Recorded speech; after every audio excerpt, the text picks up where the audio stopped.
L'interview embarrasse grandement le Caire.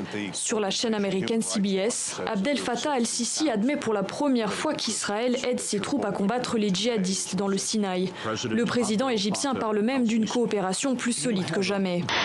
C'était un peu la chronique d'un report annoncé, tout le monde s'y attendait, il ne manquait plus que l'officialisation.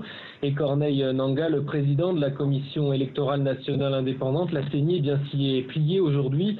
Difficile de faire autrement quand on sait que la Commission n'a pour l'instant compilé que moins de la moitié des résultats électoraux.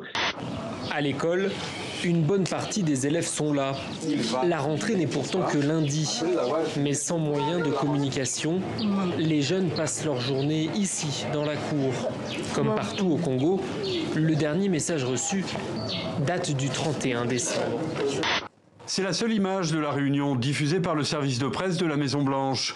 Le président des États-Unis et les chefs de l'opposition parlementaire démocrate, dont Nancy Pelosi de dos, la nouvelle présidente de la Chambre des représentants. On sent qu'il est possible que les deux camps jouent sur les mots pour ne pas perdre la face. Mais l'impression qu'on a ici, et c'est ce que notait le New York Times cette semaine, c'est qu'aucun des deux camps n'est vraiment pressé de débloquer la situation. Nicolas Maduro doit prêter serment le 10 janvier, mais ses voisins ne reconnaîtront pas son deuxième mandat, issu selon eux d'élections illégitimes. J'ai presque pressé la gâchette contre ma tête. Mais maintenant, j'ai le goût de ce que je fais parce que j'ai un but dans la vie. L'envie de vivre, Sky l'a retrouvé grâce à un club de photographie.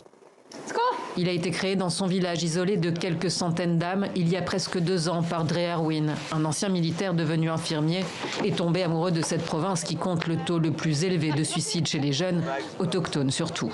Le mauvais loup, au fond, apparaît pendant le haut Moyen-Âge et c'est le christianisme qui le dévalorise beaucoup. Ouais. On lui attribue tout un cortège d'adjectifs. Il est vorace, il est cruel, il est dangereux, il est lubrique, il est rusé, etc. Ouais.